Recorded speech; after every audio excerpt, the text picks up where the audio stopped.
shot time.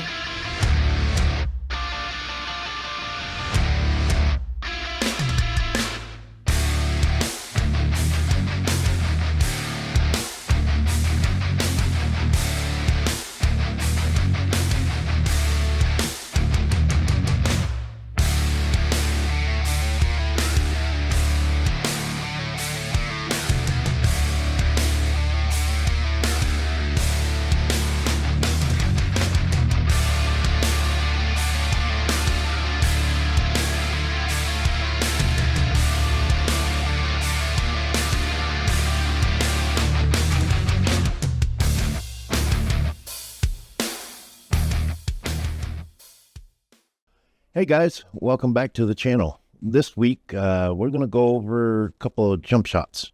I've got 3 specific ones for you, and I have something special for you too. I believe in a couple, 1 or 2 episodes back, I mentioned something about the CaRB shot, shot that I had created 17 years ago. Well, we're going to go over that today.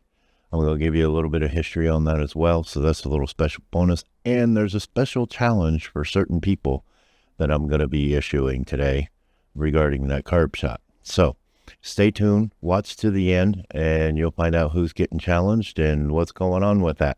But in the meantime, let's go ahead and get right into it today, and let's go over our first trick shot, our first jump shot, which I call the rail jump shot. And the reason that I call it the rail jump shot is this right here.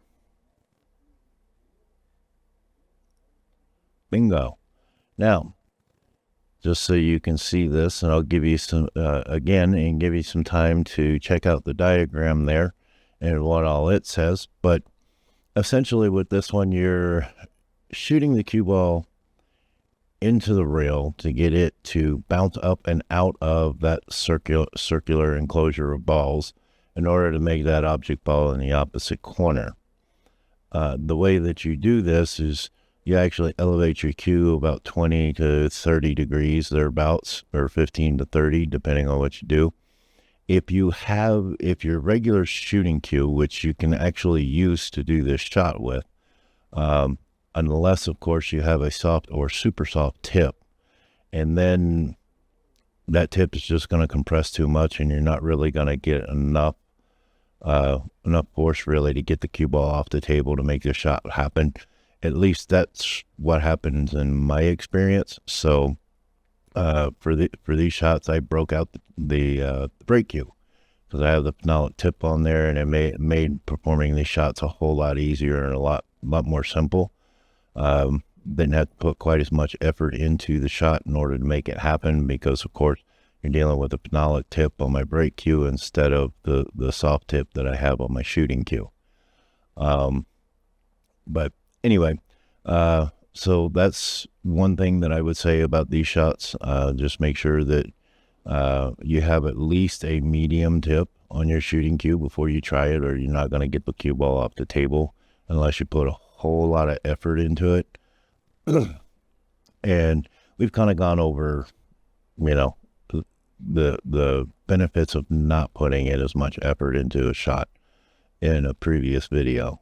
But with that said, let's go ahead and watch this shot again. Again, elevating the cue 20 to 30 degrees, striking down on the cue ball to the center of it, and then having it jump off the rail to grab that other object ball. Now, I'm not going to go over the method or the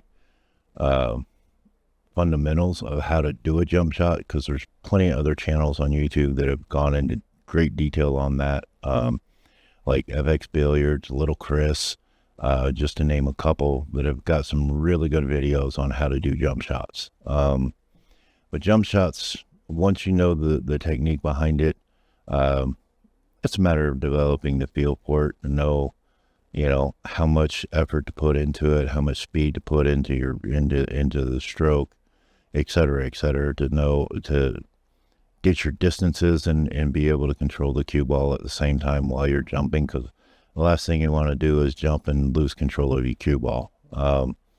Trust me, yes, I've done it so many times, that's the last thing I want to do when I jump is lose control over that cue ball. So I've spent a lot of time practicing jumps and stuff and trying to get that technique down and trying to get the feel for it, just so that I can keep it under control. But enough of my babbling. You want to see the trick shot. So here we go. Here's the trick shot again.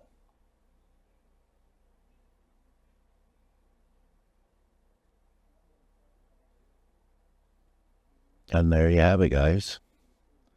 That's a super simple one.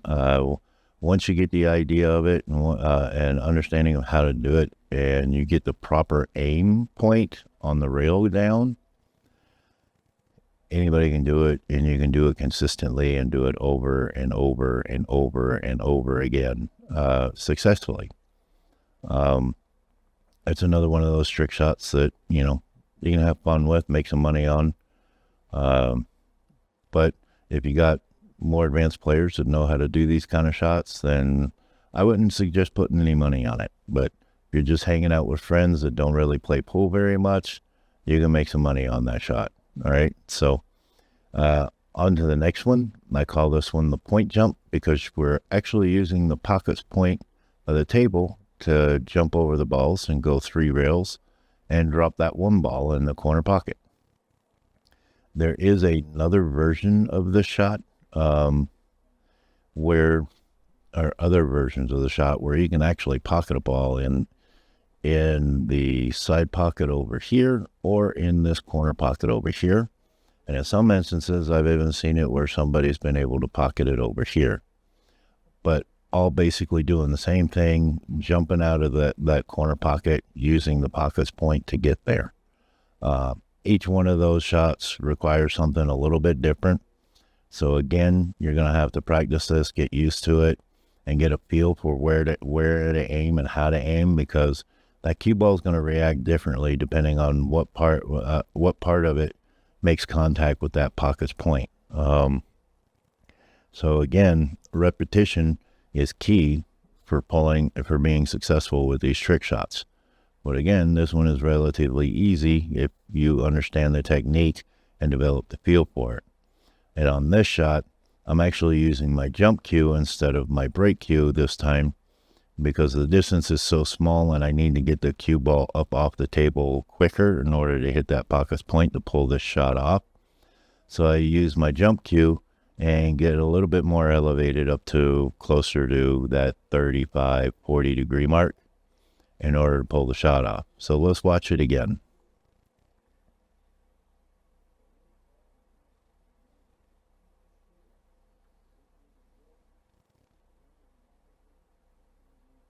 And there you have it, guys.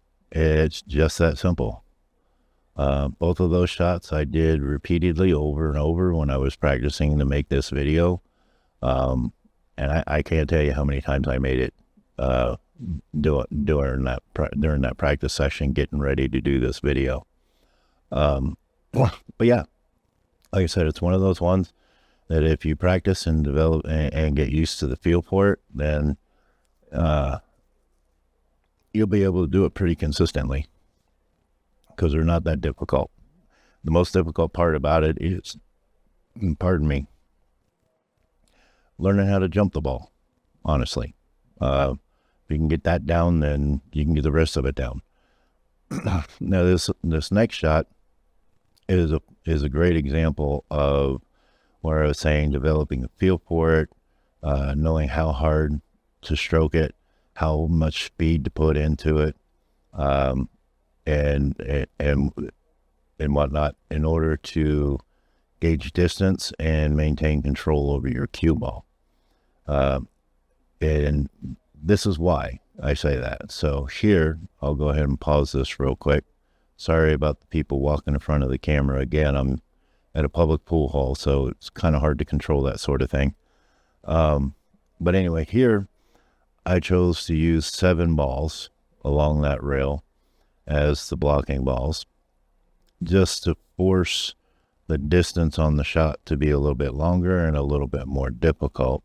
And as you can see here, I've got them all relatively close. They're not really touching, but they're pretty close together. But you can do 5 balls, you can do 6 balls, you can do 7, you can do 8, 10, however many that you can fit in between that this first diamond and this third diamond is what I recommend, because you do want to leave a little bit of open space in here to be able to land the cue ball and effectively pull this shot off. So if you do the shot correctly, then what you'll end up seeing is the cue ball will actually jump over these balls, strike the 7 ball here. The 6 will go into the side pocket, or that's the 3 ball, I think. 3 or 7, whichever it is. And this one will come down here to this corner pocket. All right. So as you can see in the diagram down here, I've given you instructions on how to set it up and basically what it looks like if you pull it off correctly and where those 2 balls are going to go. So without any further ado and further explanation of this shot, let's watch it and see for yourselves.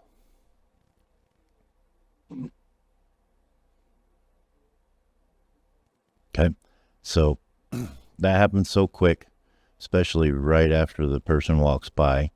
But I'm going to replay this and let you see it again just to make sure you didn't miss it.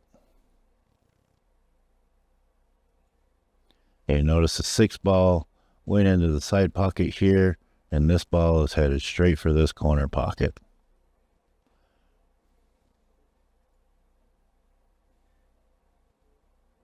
And you notice that the cue ball wasn't running all over the place and going all nuts on the table. It very simply just came across table, hit this rail, and now it's coming back over here. And that's really one of the things that you want to be mindful of when doing jump shots is you want to try and keep control over the cue ball as much as possible. There is some element of you're going to lose control over the cue ball once it leaves the table. But there are ways through speed, power, and accuracy of the jump shot that you can actually control what happens with the cue ball after the fact. For example, if you get the cue ball to hit the table and the object ball at the same time, it's just going to stop dead in its tracks right where it's at and not run all over the table. If you catch the table and the object ball at the same time, but you're doing a cut on it, then like any other shot, that cue ball is going to roll off a bit. But it will have lost most of its energy from having made contact with the table and the object ball at the same time. So it's not going to be going 5, 6, 7, 8 rails on you afterwards. But all that comes with time, with practice, and getting used to these shots. So the next shot that I want to go over with you is my signature shot, the CaRB shot.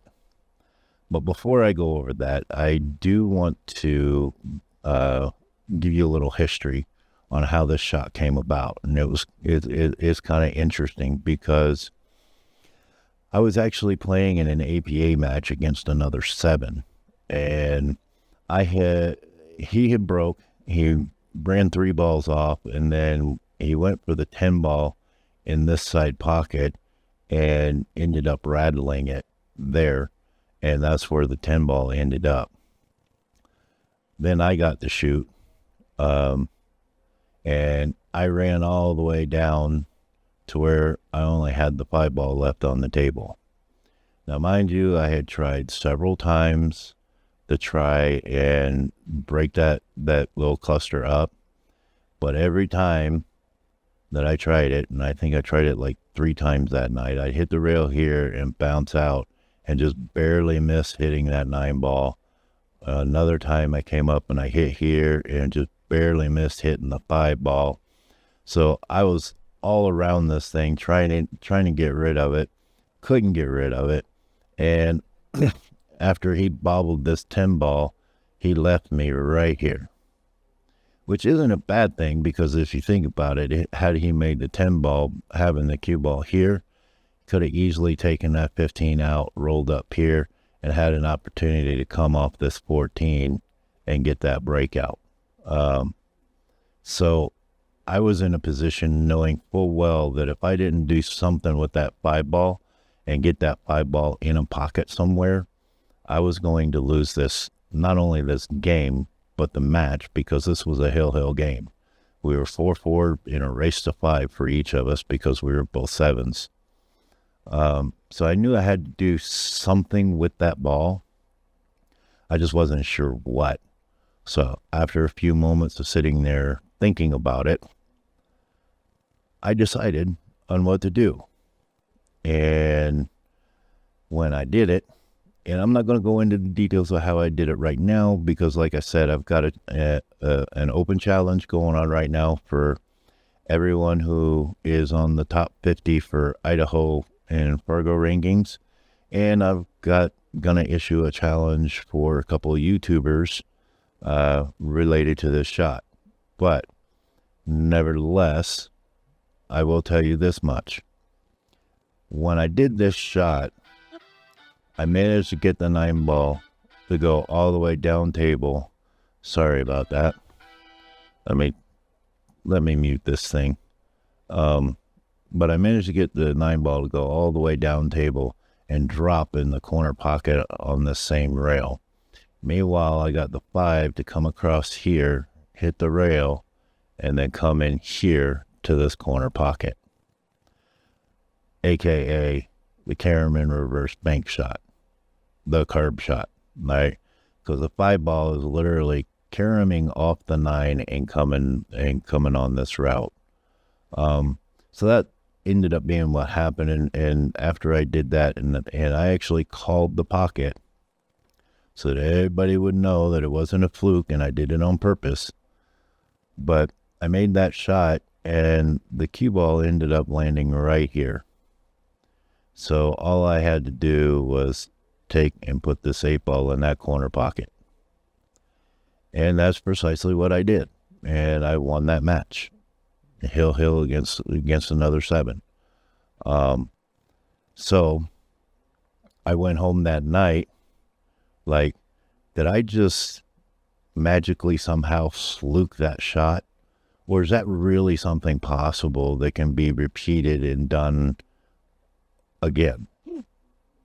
Because,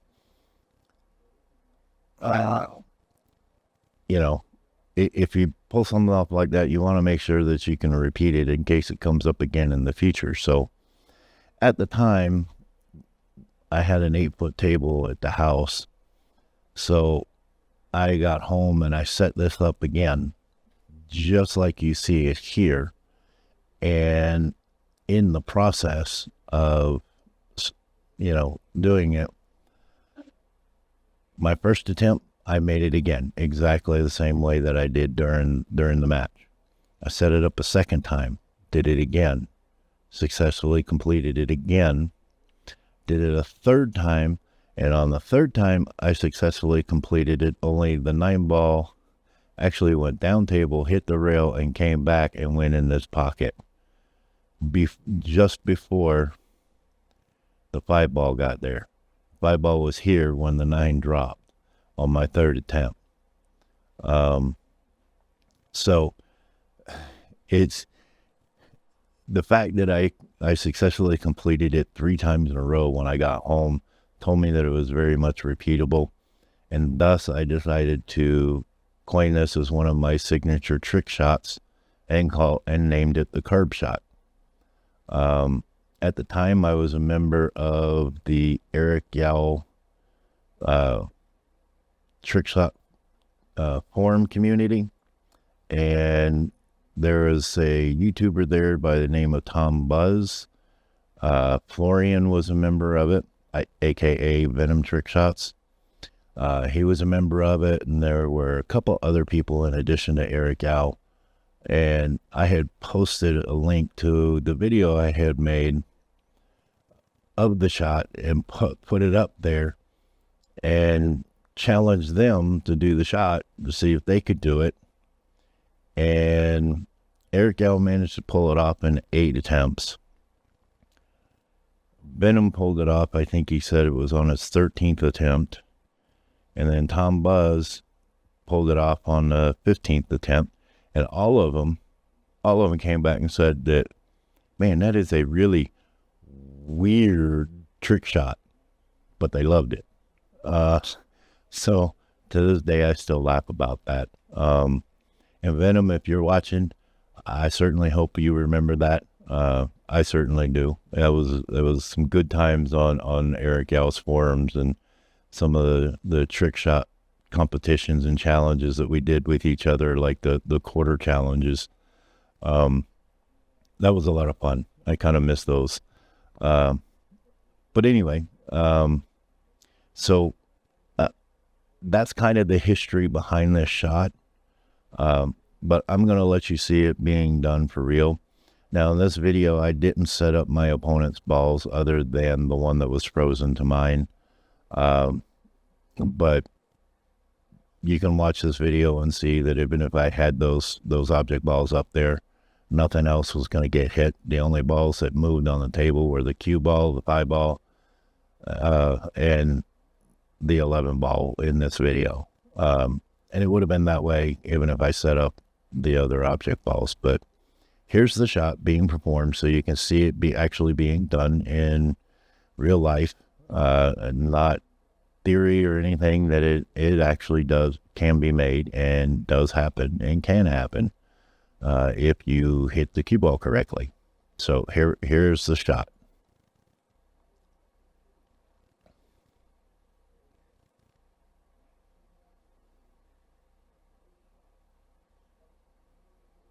There you go. And I will restart this. I'll give you a moment to check out how to set this shot up so that you can set it up correctly. That's going to be important for you guys that I'm issuing the challenge to, if you decide to take the challenge, and I hope you do. But that's how you set the shot up.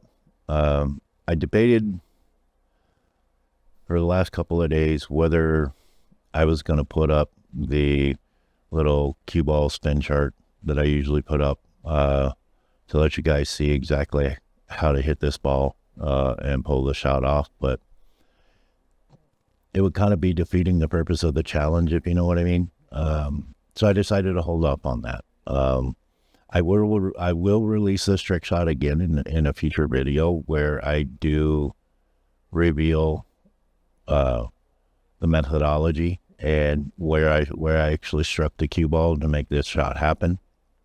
But I want this challenge to be able to run its course. Because essentially right now with the Idaho Top 50, the challenge is anybody on that list that can complete this shot within 10 attempts, I will personally buy them a drink of their choice during their next league or tournament or whatever, you know. But that's the challenge. Can you complete it within 10 attempts? And if you can, then I will buy you a drink. But that's for the Idaho Top 50. Now, for the people that I'm going to extend this challenge to, well, here, just watch the shot again so you can see it being done for real and that it is possible. And then I will issue that challenge.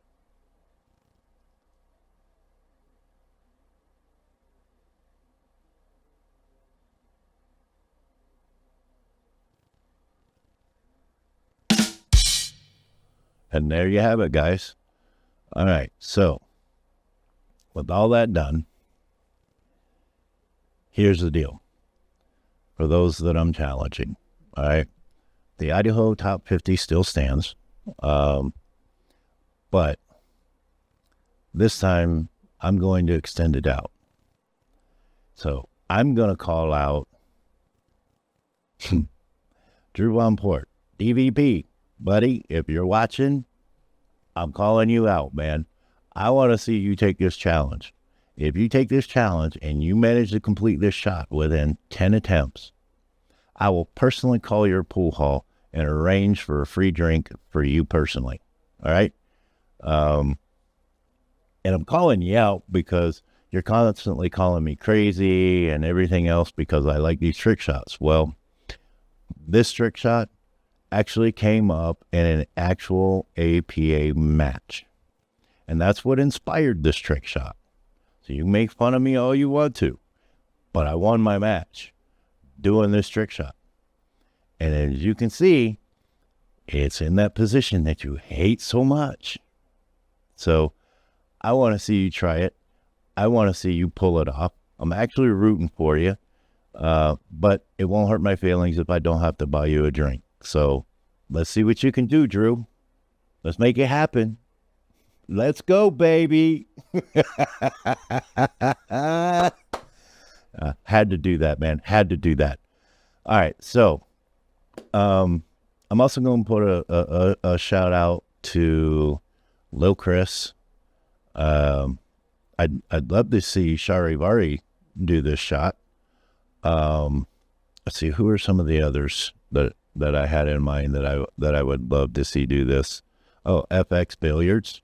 Like to see you pull this one off. Let's see, who else? Who else was it? Oh, you know what? Let's see Dr. Dave do it. Oh yeah, I'm getting pretty ballsy with it. Yeah. How dare you? But hey, you know what? It's an awesome trick shot. It's been around for 17 years. Oh, and here's one more I want to shout out to and get to do it. Now, Venom, Florian Kohler, my bud. I already know you can do this because when I came up with it and put it in Eric Yow's forum, you did it, you pulled it off. I already know you can do it. But here's my challenge to you, Florian, aka Venom Trick Shot. I want to see you add the Venom style to this shot. I want to see what you come up with to add the Venom flair. So let's see it, buddy. Let's see it. Bring it on. I want to see that so bad. Come on, Florian. You got to take this challenge up and make it happen now. All right? So there it is. There's my challenge. So it'll be interesting to see who all responds. I'm going to tag them all in this because I want to see who responds. I want to see who makes a video. And I want to see how this goes. All right. Now, for those that I have challenged, because you're so far away from where I'm at, in order for you to qualify to get that drink, I need you to video record every single attempt that you make to try and pull this shot off successfully. And just as a reminder, just so you can see, making the 9 ball or the 11 ball or whatever ball you use for this stripe ball right here, it is acceptable for that ball to be made in this pocket or this pocket. The 5 ball or whatever solid you use has to be made in this pocket. No other pocket will qualify, because as you saw in the original layout of when this shot was created, the side pocket over here was blocked by an opponent's ball. This pocket was blocked by an opponent's ball, 2 of them. So really the only viable place for this ball to be made was right here. So your solid has to go here. Your stripe can go here or here. Either of those will work for me. All right. So if you decide that you want to take this challenge, that's generally it. Oh, and by the way, you cannot move the 8 ball. You cannot move the 8 ball. You can't touch it with any other ball. The 8 ball has to stay where it's at until that cue ball comes to rest in order to qualify for the free drink. All right. So it's just a friendly challenge. Ain't no big deal, but I want to see you guys do it. I think you guys can all pull it off. I really do. And I hope to see that you pull it off. But this is just to make my point that, trick shots can help your normal everyday game, right? this trick shot was inspired by something that happened in a match during a regular pool game. So let's see it, guys. Let's see what you got. So with that, I'm going to call it a day. You guys have an awesome time. Don't forget to like, subscribe, hit that notification button so you know every time that I put up another video like this. If you guys like this, didn't like this, have any comments, suggestions, feedback, let me know. Put them in the comments. Of course, it helps me get exposure. It helps me get this word out about trick shots being good for your game. And besides, I'd also like to hear from you guys as well. And if you guys decide to do this CaRB shot, please leave a comment down in the comment section. Let me know how it went for you. Let me know if you struggled with it. Let me know if you figured it out and pulled it off. You know, it'd be awesome to see videos of that. But for the guys that the challenge has been issued for, unless you're in Pocatello, Idaho, and you can perform this shot in my presence, I'm going to need to see the video of all your attempts to pull this shot off in order for you to qualify for that free drink. All right. So anyway, and especially you, Drew, I want to see you do this, Drew. Drew, let's go, baby. Let's go. All right.